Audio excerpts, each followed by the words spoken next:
Thank you for sharing. Tracy. Yeah, great, thanks. Hi, I'm Tracy from UNIFEM. And I actually wanted, that was a really great and informative presentation, so thank you very much. And it highlighted a few things that, I don't know if other people in their plenary sessions reviewed the declaration, but we did in ours in the legislation group. And yours kind of reminded me of some things that we might want to address. So could I include those here? Is that an appropriate forum? If I can do this? Okay, so the first one was, I really appreciated your scale of responsiveness when you said that adaptation policies shouldn't always be thinking at the large scale, but also be thinking small scale. And I think that governments tend to think big, so they would easily jump to that unless we kind of deliberately point out that we want a range of adaptation. And I don't remember any text in there saying specifically that kind of range, so I think that was a really good point. The second aspect was mitigation.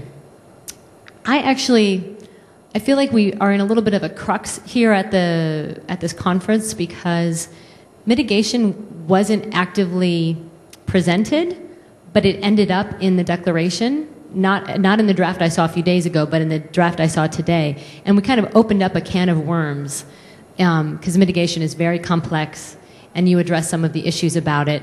And then it reminded me of flood, came back, of all of these other things that if we're going to include mitigation in the declaration, we'd want to be considering some other things. So I think we need to really consider whether or not we're going to include mitigation in the declaration or not, and how prepared we are to do that.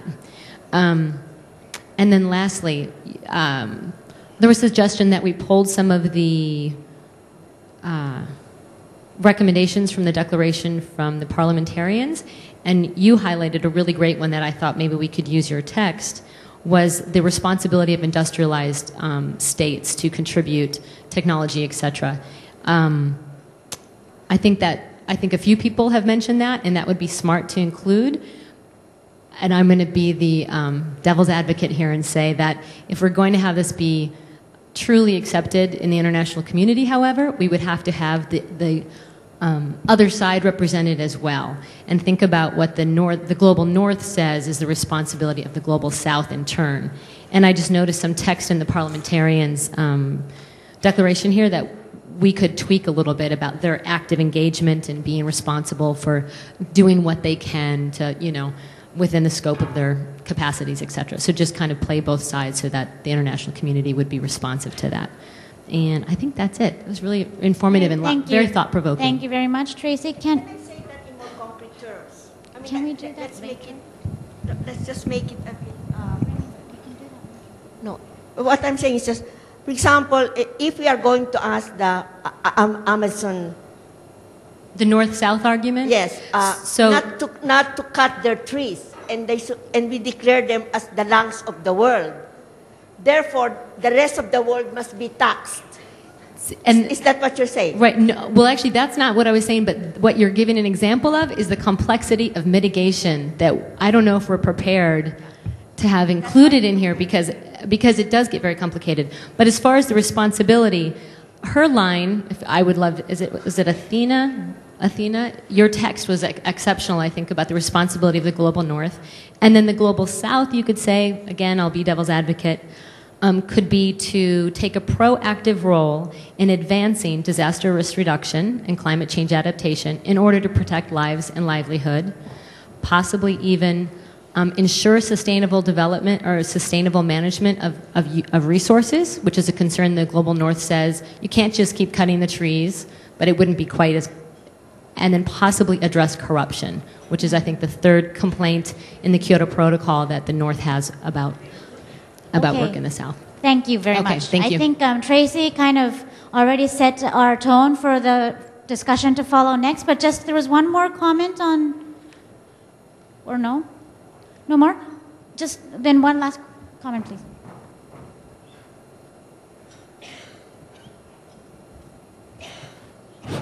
I'm Carino Antiquesa. I'm working with the Catholic Agency for Overseas Development in Mindanao. I would like to share relation on climate change, conflict, and gender.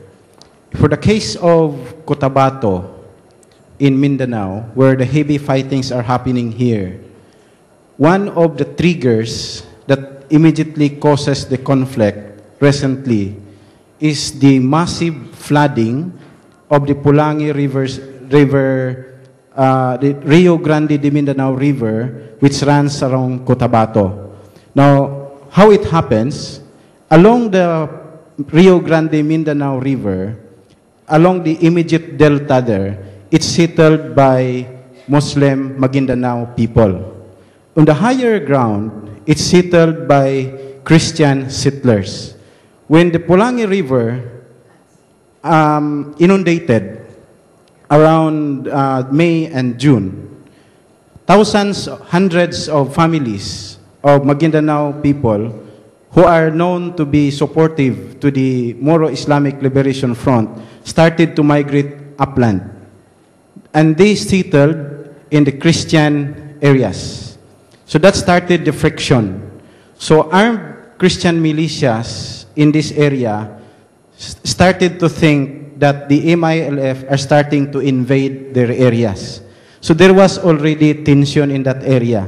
Because the government don't have facility to support the IDPs caused by the flooding, because Philippine government tend to provide easily if there is war in areas, the displaced Muslim Maguindanaos were not able to receive support from government like rice or food. So what happened?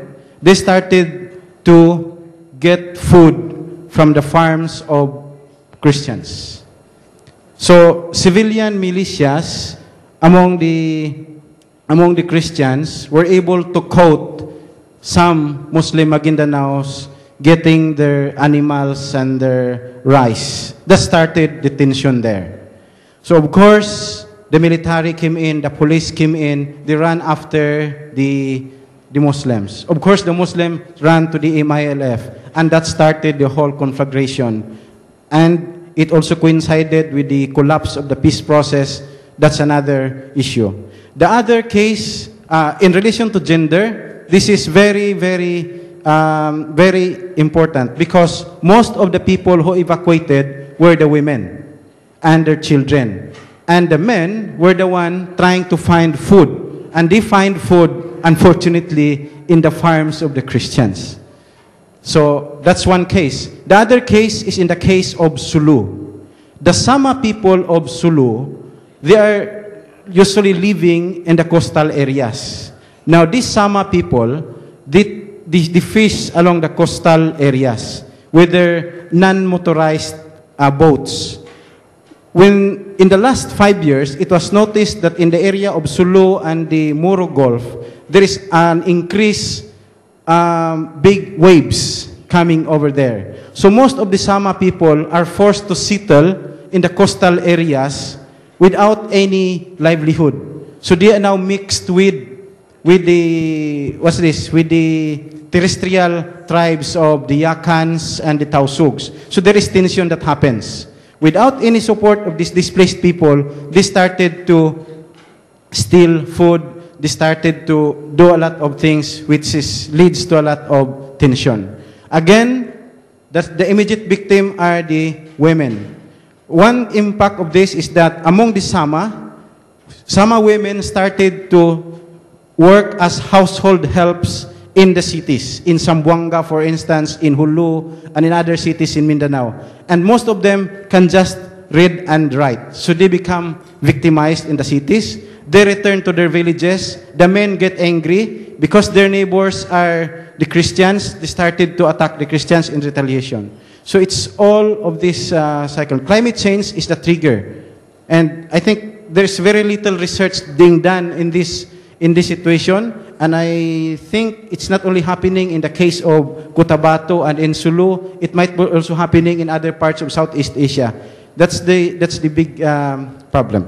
Okay, thank you. Thank you so much. I just want to maybe a hand to everybody for such a informative, really learning session. Before our quick break, I wanted to now just share with you how we would like to finish for the next until 5 o'clock how we would like to organize this session. So in the morning session, in our legislation group, we basically went over the draft declaration one by one.